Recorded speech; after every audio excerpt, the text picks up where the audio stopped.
Hey y'all, happy Tuesday. It is 12:36 in the afternoon. And I'm taking a quick coffee break, mushroom coffee break, actually. Um, I'm gonna do a little bit of chores, but I wanted to mention a few things going on and talk about one of the topics that I just finished covering because I'm doing the book journey. So first things first. Today's Tuesday, so over at the Peach, they have Taco Tuesday. I believe today Scott is not in his studio for Paint with Scott because I believe he went away. But Taco Tuesday's still going on. There's still studios that are activated, so definitely go by and check things out, support the businesses, support the artists there. Today, Anthony is at his studio over at Zero Empty Spaces in Palm Beach Gardens. I know a lot of you have been asking what is the status. As of right now, we don't know. Usually in the summertime, things tend to be slow. So I don't know what the status is. As of right now, they're still there. So go check people out. Go check out Anthony. He'll be there probably till 3 or 4, depending. Go buy some art. Also, frame makers over on. So let me go back. First things first. The address for the Peach is 3950 Georgia Avenue in West Palm Beach. The address for Zero Empty Spaces is 11,300 Legacy Avenue, Suite 140, Palm Beach Gardens, Florida, 33410. So they're open. Zero Empty Spaces is open until 5 today. So give me a second so I can give you the next bit of information. Okay. So Praymakers is doing every summer when it's slow, they put up a few artists that have been featured at their location and they'll have some of their work. So Anthony will have some pieces there. Um, cool thing is it's part of the newer series that he has done. So those of you who know this big series of royalty combs, he's doing the studies, which are smaller pieces. So two of them got purchased, three of them got picked up by his art dealer to sell at some of his other locations. So he has three that are at frame makers right now. So go check it out. They are on display for sale. Framemaker's address is 183 North County Road on Palm Beach. They always have some great art and they're fantastic framers. So I encourage you to go and check that space out and check out what they have going on in terms of their summer exhibition. Oh, yeah, I wanted to get that out of the way. So the topic that I'm covering is called Be Current, Be Unique, Be Let me get it right. Be you as an artist. So this is again a book for artists. One of the things that I was not gonna cover, but I'll be honest, it's been coming up a lot, obviously, because it's kind of inundating everything that we do when we're online and in media is AI. So I thought about it, it would be silly for me not to talk about AI, especially because I was actually a speaker over at the Norton discussing about what it means and what it's about in terms of how it impacts the arts. So I've been seeing a few people. There is a content creator on Instagram, and his name is Chad. His name is Chad. I don't.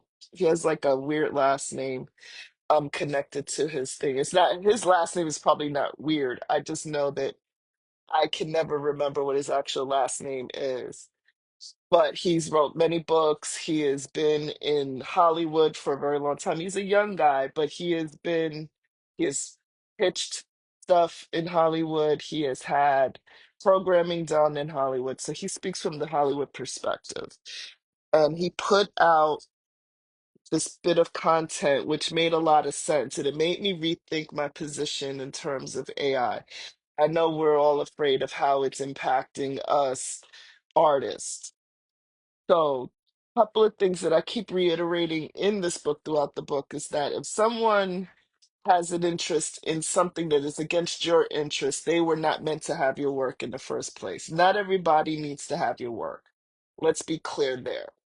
But he put out this content and it showed um, these beautiful people acting out a scene, and they were going back and forth. And the one thing that was very, very consistent was that the monotone, no personality voices were displayed in this content. And basically, what it was saying was that regardless as of, what people are doing with AI, understand that there are certain things that are never going to be taken away. One thing I think of in is like theater actors. Theater actors, performance in the theater, plays, musicals, those people will always have a job no matter what. They will always have a job. There is really, they may have some things that are displayed on a screen or on a wall or whatever. That's different. But in terms of one-on-one uh interaction, people a lot, like lately anyway, people go to plays to be impacted and moved emotionally. Those people that were on that fake that demo presentation that he put out showed a lot of dead energy, no kind of emotion in the voice. I talk about in my book, there's a section where everybody is like freaking out about how people are going to be losing their jobs as voiceover actors, which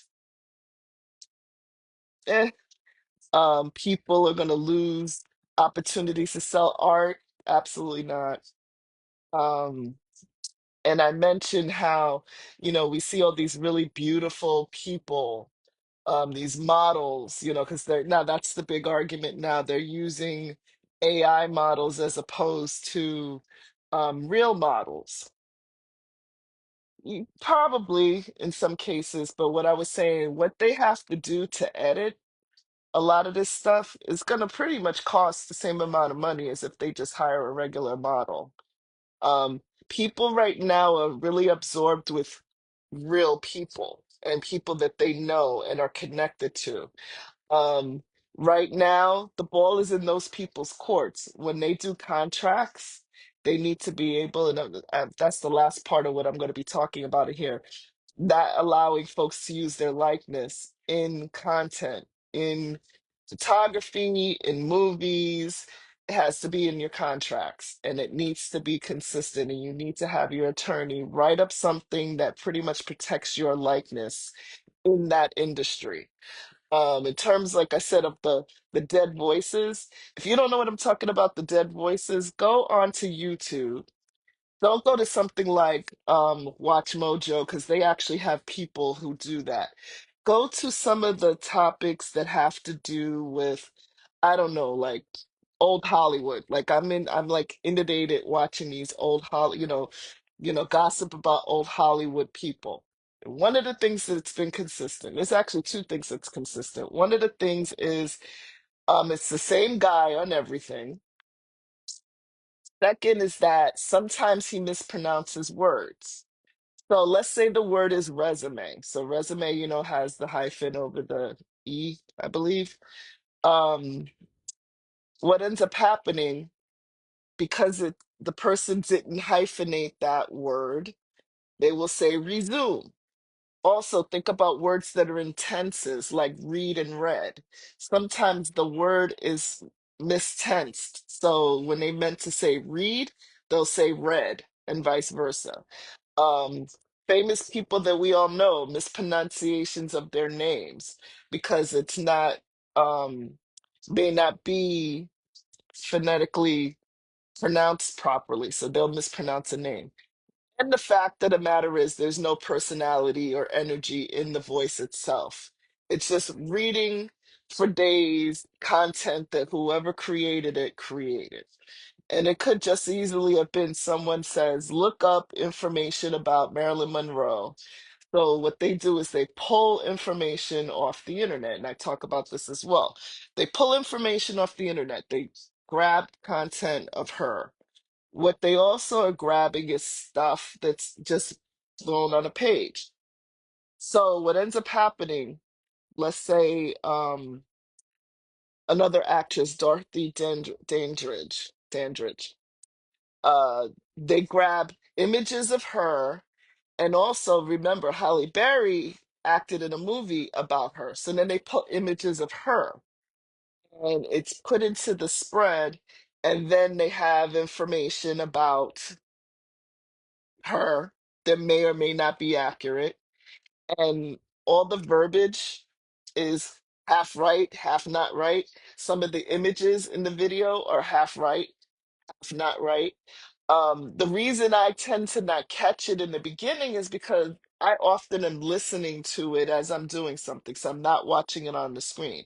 But if I'm somebody that's watching on the screen and I know the difference between Dorothy and Hallie, I realize, hey, they used an AI generated content mixer to create this bit of content, and this is the wrong images. That's not Dorothy, that is Hallie.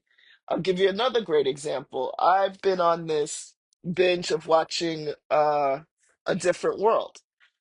So I'm on the last two seasons of it, and I realized that Jasmine Guy's ex-boyfriend, at the time it was her boyfriend on the show, I was like, oh, let me read up on, you know, him. And I said, I think I don't think they were married. So, but I think they were dating for a while. So I looked up that information and I typed in his name and I looked it up, and it said not only was this gentleman, Halle Berry's, he wasn't just her boyfriend, he was her husband. That was inaccurate information. Now, someone who is into some of these shows and some of these actors and actresses, I know this. But if you were doing a report on, Jasmine Guy and her history and her marital history, and you don't know enough about her, you would have just pulled that information right off the net. But that information is an AI generated bit of information. Someone somewhere posted that this woman was married to this guy where they actually just dated for a few years. Um, so what I say in my book is that don't take the information just because it pops up on the screen as fact. Do a deep dive and learn more and find out more. Don't take stuff at face value. Anthony and hi Anthony, he's online right now. I was asking him his perspective of AI. He, like I also, we feel like it's, we know it's here to stay on some capacity. In terms of art and where art is concerned, I don't think it's necessary, but we're artists, so of course we're going to say it that way. I feel that it's necessary for presentation purposes. Like you know, one of the things that the guy I was telling you about that I follow on Instagram, he said it's really good for just that presentation. You do a presentation, you have, actors and actresses that you would like in the movie, but you can't use their likeness and you can't hire them because you don't have the money because you don't have a budget for your project yet. So you use these people, and you may have listed their, since I've been talking about Halle Berry type actress listed in the caption. So when they're doing their little thing, the person who you're pitching this to can be like, oh yeah, you know what? Let's keep that in mind for the budget. We want to get Halle Berry for this. I could totally see her in this role. So using AI for presentation purposes, um, things like you want to propose a mural project, but you're not going to spend all day doing an actual doodle of the project. You can go in there and procreate or, talk into your phone or into your computer, give commands and kind of piece stuff together, utilizing your own work. AI is good for that. If you are interested in having something over your couch, um, that's debatable. If you want to have feeling and connection about an art piece and connection to the artist that created, AI is not for those people. They actually want to buy art that speaks to them, that connects with them, that connects to their soul, that connects to the spirit of their home or their office. I know a lot of artists right now are dabbling in AI, and that's fine for where it needs to be in its place, like anything else, everything in its place. Um, I do use AI a little bit. It's more about looking up information. But again, I say, and I do this and I practice it when I do a search, especially for things like definitions, proper pronunciations, that kind of thing. Um, I kind of use a couple of different areas. So, like for definitions, AI option pops up on the screen. I pull up another screen. I go to an actual site that has definitions in it, and I do a comparison. If it's similar, I might just put it in my own words, or if it's the same, then I'll just put okay. I'll say by definition, and I'll give the information. But I don't dabble in AI to put concepts together. I'm kind of a stickler for being old-fashioned in my writing and in creating ideas for, content for whatever it is I'm doing. Um, I'm a visual person, but I don't have an interest in utilizing other people, pieces of other people's material to do what I need to do. For that, I hire somebody. So another example, I did a project for the city of West Palm. There was a timetable. I worked with another artist who helped design the concept of what I was doing. I did sketches, submitted the sketches. The artist is a graphic designer. Anthony was in the middle of his project, developing his project. So I utilized an artist to develop sort of my vision, and it worked in a crunch. That's the kind of stuff I'm interested in. I would rather work with another artist or do my own stuff or work with my husband or whoever is available or work with Craig.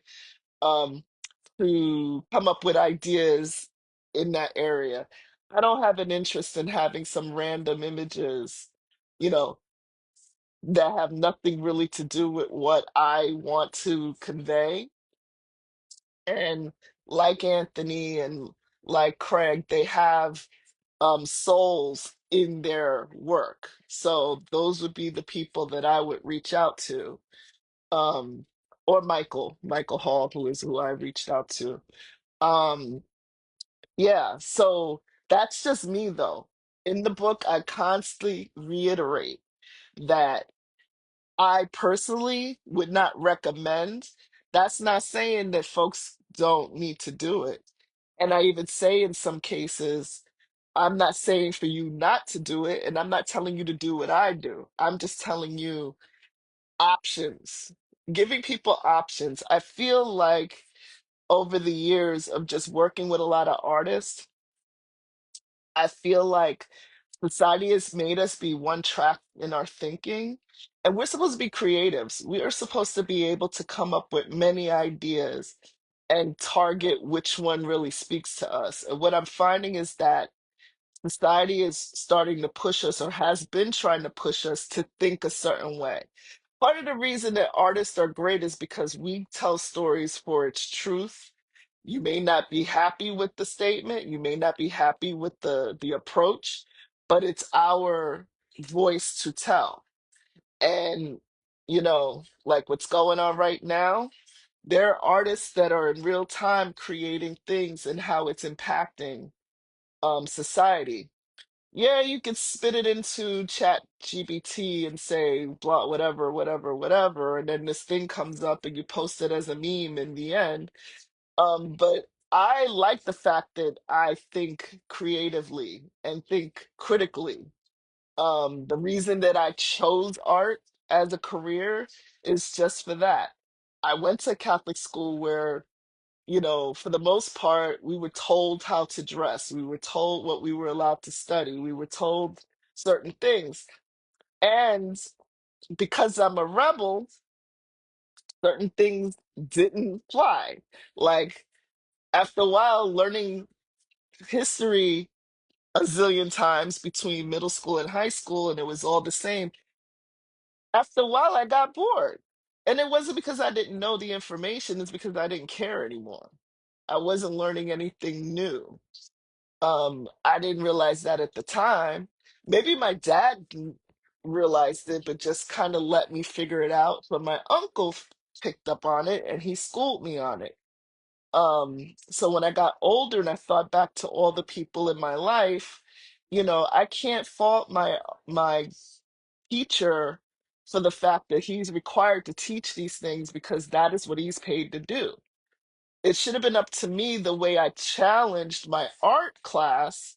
Should have been up to me to challenge my social studies class and still do well on the required testing and all the stuff that was required. Had I thought about that critically like that, like I was, when you are in a position where you are being trained to think a certain way or do a certain thing, a lot of times you don't think about there is freedom in everything. So, like, example, I used to go to my school, we had a dress code. I followed that dress code until I got to be a senior. By that point, I had connections with teachers who didn't challenge me because they liked me, so I got away with certain things. Shout out to Sister Philip Dolores. The nun that she was, I used to walk in her office dressed illegally, rolled skirt, double earrings. She would talk to me, we'd chat, and I'd leave. She never once questioned the dress code, even though I knew it was wrong. But see, I challenged that, but I didn't challenge things that I should have been challenging, like social studies. I should have been challenging the fact that I had a teacher teaching me a geometry, but he didn't understand it. So he didn't know how to teach it, and I didn't know what I was learning. So I should have said, hey, you know what? I need a different teacher. But I was just in my own world. But in art, when the teacher said, I need you to go to the museum and write a report, I got bored with going to the museum and started going to some of the independent galleries. Still wrote the report, still wrote about the artist, had conversations with the gallerist and the curator, did my report the way. And so the teacher's like, who is this artist? Did you make this person up? I'm like, no, it's an existing artist. They're exhibiting at this gallery in Soho. See, I challenged the status quo there, but didn't realize as a child that I could do the same thing in social studies. Hence, had I done that, I wouldn't have failed social studies. It would have forced me to do more and learn more. So you live and you learn. Same thing goes in these avenues. I'm providing a book to creatives of all disciplines, to allow them to think further than what they're thinking. It, especially in art business, because we go to art school, we learn techniques, we learn about other famous artists, living or dead. But we don't learn the business, and a lot of the dead artists didn't know the business.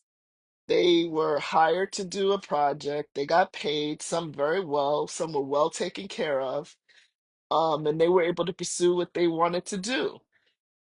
Why is it that we now, in the 21st century, some of the most wealthiest people that live in some of our states, we have not figured out a way to navigate how we are supported?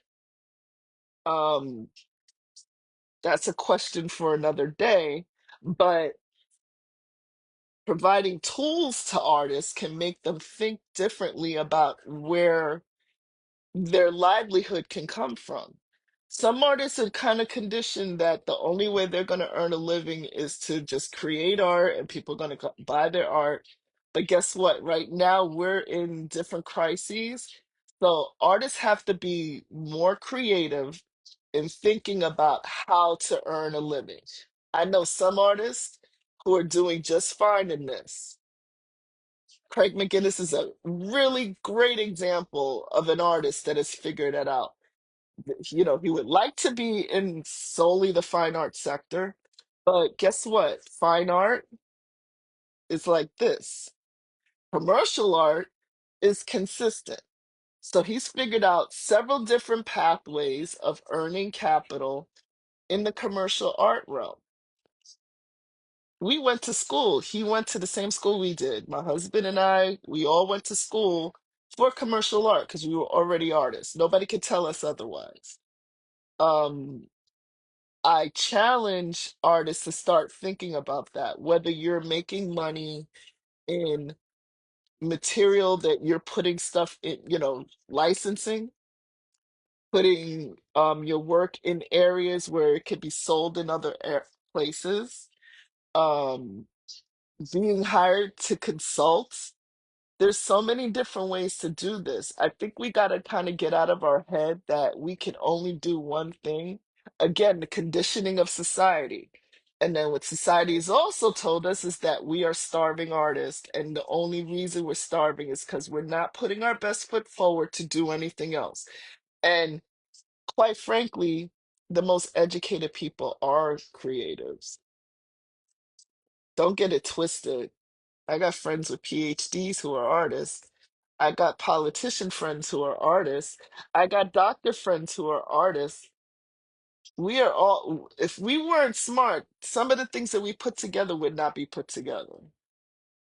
What you got to stop doing is putting everybody in a box. And we as artists have to stop putting ourselves in these little boxes as well.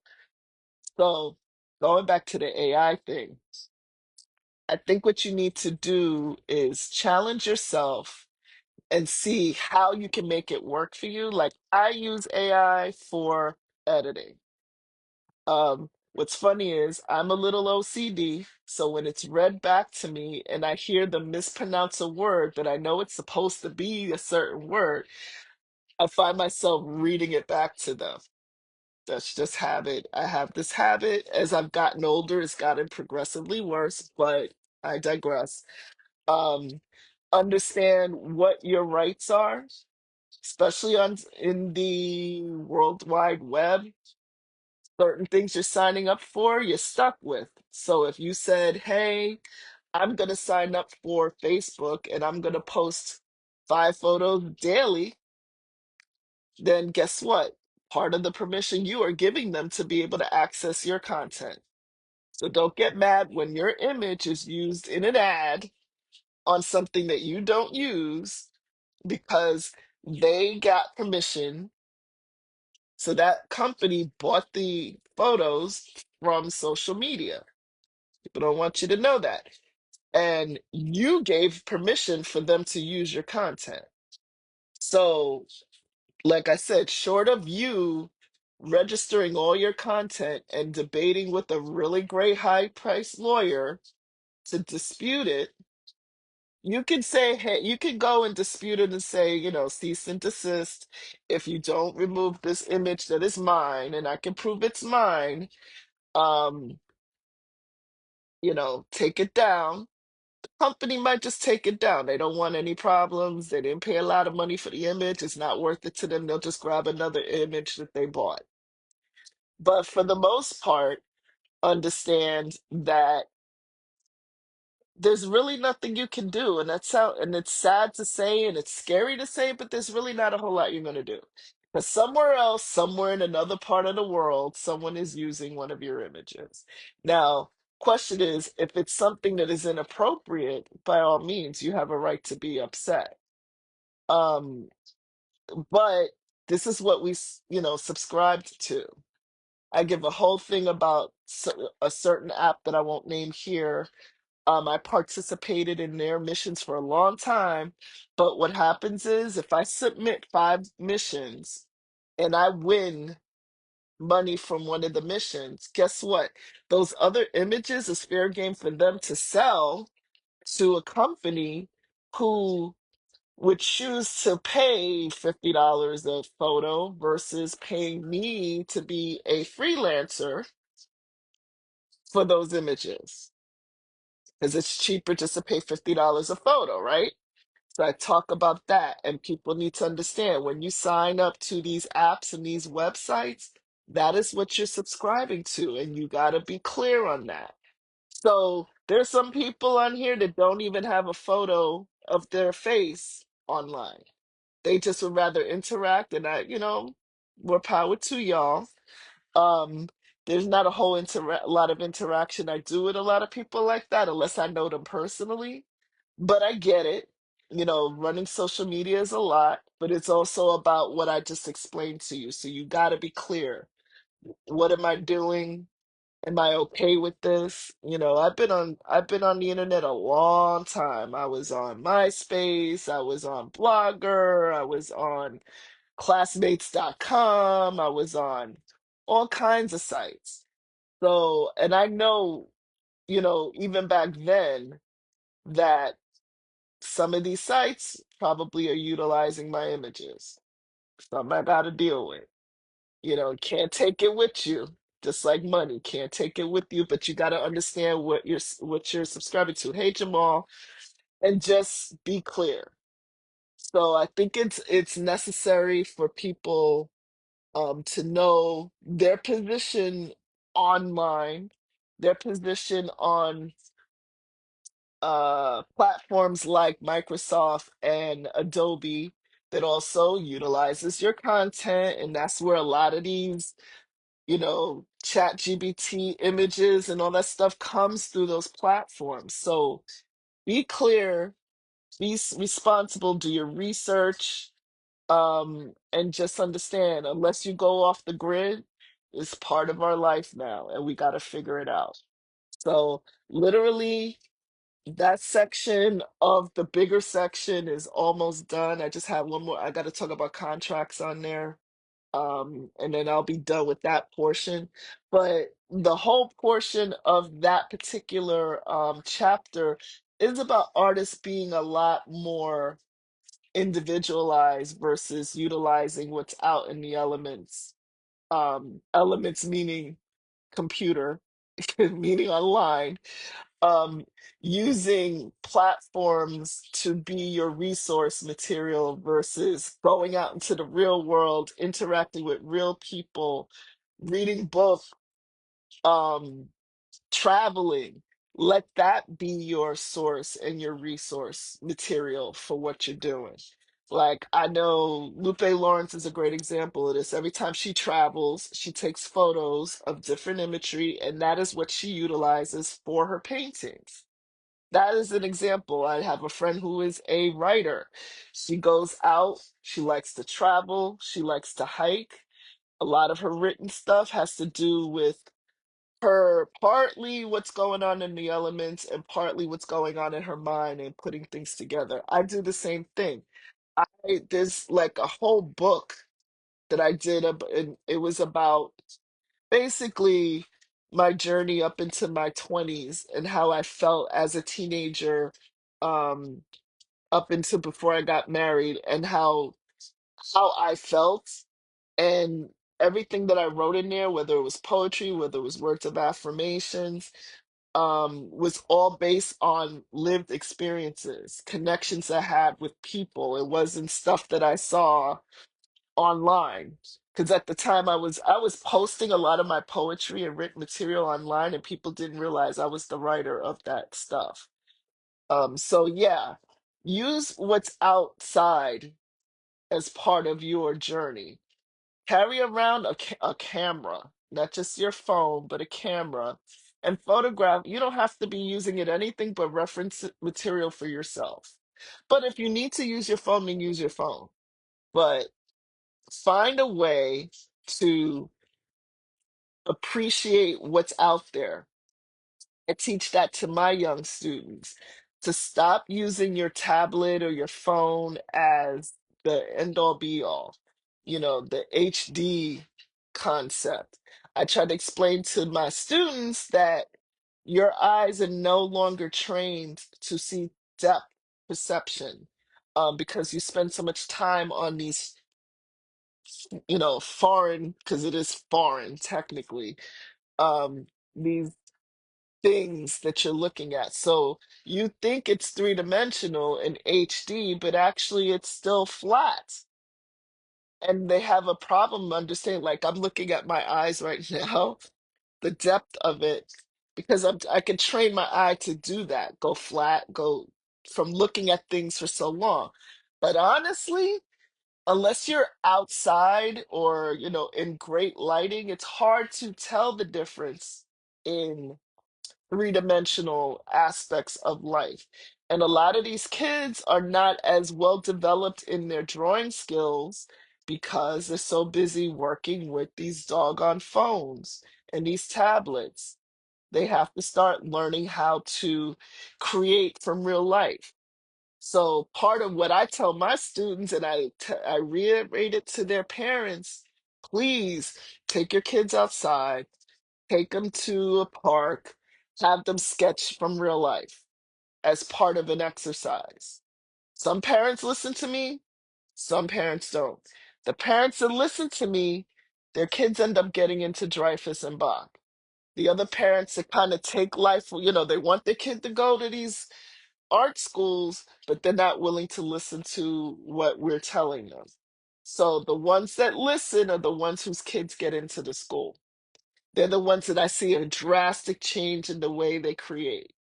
Um, they are less likely to just be on their iPad all day, and they're more likely to start doing other things that forces them to be outside.